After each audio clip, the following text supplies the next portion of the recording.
ಮರೆಯಲಾಗದ ಮಹಾಭಾರತ. ನಿರೂಪಣೆ doctor S ರೇಖಾರೆಡ್ಡಿ. ಹಿಂದಿನ ಸಂಚಿಕೆಯಲ್ಲಿ ದ್ರೋಣ ಕುರು ರಾಜಕುಮಾರರ ಗುರುವಾಗಿ ಅವರ ಶಸ್ತ್ರಾಭ್ಯಾಸಕ್ಕಾಗಿ ಒಂದು ಗುರುಕುಲವನ್ನು ಸ್ಥಾಪಿಸಿದ್ದನ್ನು ತಿಳಿದ್ವಿ. ಇಂದು ರಾಜಕುಮಾರರ ಗುರುಕುಲವಾಸದ ಬಗ್ಗೆ ತಿಳಿಯೋಣ. ದ್ರೋಣಾಚಾರ್ಯ ಹಸ್ತಿನಾವತಿಯಿಂದ ಒಂದು ಗಾವುದ ದೂರದಲ್ಲಿ ಗುರುಕುಲವನ್ನು ಸ್ಥಾಪಿಸ್ತಾನೆ. ಆ ಗುರುಕುಲದಲ್ಲಿ ಅರಮನೆಯ ಯಾವ ಸೌಕರ್ಯಗಳೂ ಇರಲಿಲ್ಲ. ಎಲ್ಲರೂ ಒಂದೇ ಕುಟೀರದಲ್ಲಿ ನೆಲದ ಮೇಲೆ ಮಲಗಬೇಕಾಗಿತ್ತು. ಅರಮನೆಯ ಮೃಷ್ಟಾನ್ನ ಭೋಜನ ಅಲ್ಲಿ ಇರಲಿಲ್ಲ. ಅರಮನೆಯ ನವಿರಾದ ಬಟ್ಟೆಯ ಬದಲು ಒರಟು ಕಾವಿಯ ಬಟ್ಟೆಯನ್ನು ರಾಜಕುಮಾರರು ತೊಡಬೇಕಾಗಿತ್ತು. ಪಾಂಡವರಿಗೇನೋ ಈ ಎಲ್ಲದರ ಅಭ್ಯಾಸವೂ ಇತ್ತು. ಆದರೆ ಸುಖವಾಗಿ ಬೆಳೆದ ಕೌರವರಿಗೆ ಆಶ್ರಮವಾಸಕ್ಕೆ ಹೊಂದಿಕೊಳ್ಳೋದು ಸ್ವಲ್ಪ ಕಷ್ಟನೇ ಆಯಿತು. ಗುರುಕುಲದ ಜೀವನ ಅರಮನೆಯ ಯಾವುದೇ ಜವಾಬ್ದಾರಿ ಇಲ್ಲದ ತಮಗೆ ಬೇಕಾದ ಹಾಗೆ ಇರುವ ಜೀವನದಂತೆ ಇರಲಿಲ್ಲ. ಬೆಳಿಗ್ಗೆ ಸೂರ್ಯ ಹುಟ್ಟೋದಕ್ಕೆ ಮೊದಲೇ ಎದ್ದು ವೇದಗಳನ್ನು ಪಠಿಸುವುದು, ಗುರುಗಳ ಪೂಜೆಗೆ ಹೂವು ಹಣ್ಣು ದರ್ಬೆಗಳನ್ನು ಹೊಂದಿಸೋದು, ಆಶ್ರಮದ ಗೋವುಗಳನ್ನು ಮೇಯೋದಕ್ಕೆ ಒಯ್ಯೋದು, ಹಾಲು ಕರೆಯೋದು, ಗೋಶಾಲೆಯನ್ನು ತೊಳೆದು ಶುಭ್ರವಾಗಿಡೋದು, ಗುರುಪತ್ನಿ ಹೇಳುವ ಹೆಚ್ಚುವರಿ ಕೆಲಸಗಳನ್ನು ಮಾಡುವುದು, ಆಶ್ರಮವನ್ನು ಗುಡಿಸಿ ಸಾರಿಸಿ ಸ್ವಚ್ಛವಾಗಿಡುವುದು ರಾಜಕುಮಾರರ ದಿನನಿತ್ಯದ ಚಟುವಟಿಕೆ ಆಗಿತ್ತು. ಇದರ ಮಧ್ಯೆ ಸತತವಾಗಿ ಶಸ್ತ್ರಾಭ್ಯಾಸವನ್ನು ಕೂಡ ಮಾಡಬೇಕಾಗಿತ್ತು. ದ್ರೋಣಾಚಾರ್ಯರ ಪಾಠ ಹೇಳಿಕೊಡುವ ರೀತಿ ವಿಶಿಷ್ಟವಾಗಿತ್ತು. ಚಟುವಟಿಕೆಗಳಿಂದ ವೃತ್ತಾಂತಗಳಿಂದ ರಾಜಕುಮಾರರ ಅಗತ್ಯಕ್ಕೆ ಸಾಮರ್ಥ್ಯಕ್ಕೆ ತಕ್ಕಂತೆ ಅವರ ಬೋಧನೆ ಬದಲಾಗ್ತಾ ಇತ್ತು. ಕೆಲವು ಬಾರಿ ಮೊದಲು ಪರೀಕ್ಷೆ ಇಟ್ಟು ನಂತರ ಕಲಿಯೋದಕ್ಕೆ ಪ್ರೇರೇಪಣೆ ಮಾಡ್ತಾ ಇದ್ರು. ವಿದ್ಯಾರ್ಥಿಗಳು ಪ್ರತಿದಿನ ಆಶ್ರಮಕ್ಕೆ ಬೇಕಾಗೋ ನೀರನ್ನು ದೂರದ ನದಿಯಿಂದ ಹೊತ್ತು ತರಬೇಕಿತ್ತು. ತಂದ ನೀರನ್ನು ಪ್ರತಿಯೊಬ್ಬ ವಿದ್ಯಾರ್ಥಿಯು ತನಗೆ ಕೊಟ್ಟಂತಹ ದೊಡ್ಡ ಮಣ್ಣಿನ ಹಂಡೆಯಲ್ಲಿ ತುಂಬಬೇಕಾಗಿತ್ತು. ಅದಕ್ಕಾಗಿ ಪ್ರತಿಯೊಬ್ಬರಿಗೂ ಒಂದು ಕೊಡನ ಕೊಡಲಾಗಿತ್ತು. ಆ ಕೊಡದಿಂದ ನೀರನ್ನು ತಂದು ಹಂಡೆಗೆ ಹಾಕಬೇಕಾಗಿತ್ತು. ಇದಕ್ಕೆ ಹಲವಾರು ಬಾರಿ ನದಿಗೆ ಹೋಗಿ ಬರಬೇಕಾಗಿತ್ತು. ಪ್ರತಿ ಸಲ ನದಿಗೆ ಹೋಗಿ ಬರೋದಕ್ಕೆ 10 ನಿಮಿಷ ಹಿಡಿತಾ ಇತ್ತು. ಕುರು ರಾಜಕುಮಾರರ ಜೊತೆಗೆ ಶಸ್ತ್ರಾಭ್ಯಾಸನ ಮಾಡ್ತಿದ್ದಂತಹ ಅಶ್ವತ್ಥಾಮ ಕೂಡ ನೀರನ್ನು ತರಬೇಕಾಗಿತ್ತು. ಅಶ್ವತ್ಥಾಮ ಹಂಡೆನ ಬೇಗ ತುಂಬಿಸಿ ಎಲ್ಲರಿಗಿಂತ ಮೊದಲೇ ಗುರುವಿನಿಂದ ಶಿಕ್ಷಣ ಪಡೆಯೋದನ್ನು ಅರ್ಜುನ ಗಮನಿಸ್ದ. ಅಶ್ವತ್ಥಾಮನಿಗೆ ತಮ್ಮೆಲ್ಲರಿಗಿಂತ ಹೆಚ್ಚಿನ ಪಾಠ ದೊರೀತಾ ಇದೆ. ಅದು ಹೇಗೆ ಅವನು ಎಲ್ಲರಿಗಿಂತ ಮೊದಲೇ ನೀರು ತುಂಬುವ ಕೆಲಸನ ಮುಗಿಸ್ತಾನೆ ಅಂತ ಪರೀಕ್ಷೆ ಮಾಡ್ದ.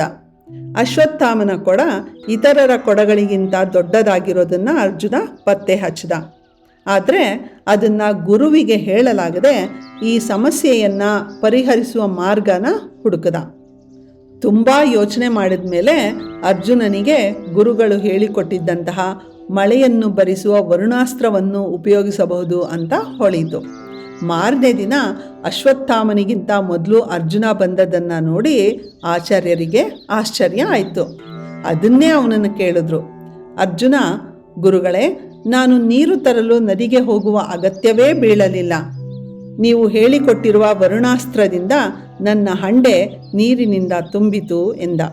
ತಾವು ಹೇಳಿಕೊಟ್ಟಿದ್ದ ಪಾಠವನ್ನು ಕೇವಲ ಯುದ್ಧ ಮಾಡೋದಕ್ಕೆ ಮಾತ್ರ ಉಪಯೋಗಿಸದೆ ಅದನ್ನು ದಿನನಿತ್ಯದ ಜೀವನಕ್ಕೂ ಉಪಯೋಗಿಸಬಹುದು ಅಂತ ಅರ್ಜುನ ಅರಿತದ್ದು ದ್ರೋಣಾಚಾರ್ಯರಿಗೆ ಬಹಳ ಸಂತೋಷವನ್ನು ತಂದಿತ್ತು.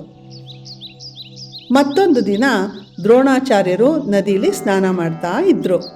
ಅವರ ಶಿಷ್ಯರೆಲ್ಲ ನದಿಯ ದಡದಲ್ಲಿ ನಿಂತು ಅವರಿಗಾಗಿ ಕಾಯ್ತಾ ಇದ್ದರು. ಶಿಷ್ಯರು ನೋಡ್ತಿದ್ದ ಹಾಗೆ ಎಲ್ಲಿಂದಲೋ ಬಂದ ಮೊಸಳೆ ದ್ರೋಣರ ಕಾಲನ್ನು ಹಿಡಿದು ಎಳೆಯೋದಕ್ಕೆ ಪ್ರಾರಂಭ ಮಾಡಿತು. ದ್ರೋಣರು ನೀರಿನಲ್ಲಿ ಬಿದ್ದು, ಅಯ್ಯೋ ಅಶ್ವತ್ಥಾಮ, ಭೀಮ, ದುರ್ಯೋಧನ, ಅರ್ಜುನ ಎಂದು ಕೂಗಿಕೊಳ್ಳತೊಡಗಿದರು. ನೋಡುತ್ತಿದ್ದಂತೆಯೇ 30 ಅಡಿ ಉದ್ದವಾದಂತಹ ಮೊಸಳೆ ದ್ರೋಣರ ತಲೆಗೆ ಬಾಯಿಯನ್ನು ಹಾಕಿತ್ತು. ಅಶ್ವತ್ಥಾಮನೊಂದಿಗೆ ರಾಜಕುಮಾರರೆಲ್ಲ ದಿಗ್ಭ್ರಾಂತಿಯಿಂದ ಮರಗಟ್ಟಿ ಹೋಗಿದ್ದರು. ಯಾರಿಗೂ ಕೈಕಾಲು ಆಡಲಿಲ್ಲ. ಆದರೆ ಅರ್ಜುನ ತಕ್ಷಣ ತನ್ನ ಬಿಲ್ಲನ್ನು ಎತ್ತಿ 5 ಬಾಣಗಳನ್ನು ಒಟ್ಟಿಗೆ ಮೊಸಳೆಯ ಬಾಯಿಗೆ ಹೊಡೆದ. ಮೊಸಳೆ ಸತ್ತು ಬಿತ್ತು. ದ್ರೋಣ ಕ್ಷೇಮವಾಗಿ ನದಿಯಿಂದ ಹೊರಗೆ ಬಂದು ಅರ್ಜುನನನ್ನು ತಬ್ಬಿಕೊಂಡು, ಅರ್ಜುನ, ನಿನ್ನ ಸಮಯ ಪ್ರಜ್ಞೆಯಿಂದ ಸಾಮರ್ಥ್ಯದಿಂದ ನನ್ನ ಪ್ರಾಣವನ್ನು ಉಳಿಸಿದ್ದೀಯ. ನಾನು ನಿನ್ನನ್ನು ಪ್ರಪಂಚದಲ್ಲೇ ಅತ್ಯಂತ ಶ್ರೇಷ್ಠ ಬಿಲ್ಲುಗಾರನನ್ನಾಗಿ ಮಾಡ್ತೇನೆ ಅಂತ ವಾಗ್ದಾನನ ಮಾಡಿದ್ರು. ಮತ್ತೊಂದು ದಿನ ದ್ರೋಣರಿಗೆ ತಮ್ಮ ಶಿಷ್ಯಂದಿರ ಲಕ್ಷ್ಯವನ್ನು ಪರೀಕ್ಷಿಸುವ ಮನಸ್ಸಾಯಿತು. ಒಂದು ದೊಡ್ಡ ಮರದ ಕೊಂಬೆಯಲ್ಲಿ ಒಂದು ಮರದ ಹಕ್ಕಿಯನ್ನು ಇಟ್ಟು ತಮ್ಮ ಎಲ್ಲ ಶಿಷ್ಯರನ್ನು ಮರದ ಬಳಿ ಬರೋದಕ್ಕೆ ಹೇಳಿದ್ರು. ರಾಜಕುಮಾರರೇ, ನೀವು ಆ ಮರದಲ್ಲಿರುವ ಹಕ್ಕಿಯ ಕಣ್ಣಿಗೆ ಬಾಣವನ್ನು ಬಿಡಬೇಕು. ನಿಮ್ಮ ನಿಮ್ಮ ಬಿಲ್ಲುಗಳಿಗೆ ಬಾಣವನ್ನು ತೊಟ್ಟು ಗುರಿಯನ್ನು ಇಡಿ. ಆದರೆ ನಾನು ಹೇಳೋವರೆಗೂ ಬಾಣನ ಬಿಡಬೇಡಿ ಅಂದರು.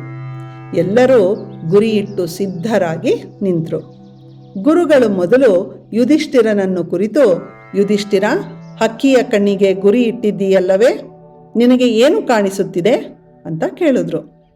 ಯುಧಿಷ್ಠಿರನು, ಗುರುಗಳೇ, ನನಗೆ ಮರದಲ್ಲಿನ ಹಕ್ಕಿ, ಅದರ ಪಕ್ಕದ ಗೂಡು, ಗೂಡಿನಲ್ಲಿರುವ ಹಕ್ಕಿಯ ಮೊಟ್ಟೆ, ಮರದ ಕೆಳಗಿರುವ ಇರುವೆಯ ಗೂಡು ಕಾಣಿಸುತ್ತಾ ಇದೆ ಅಂದ.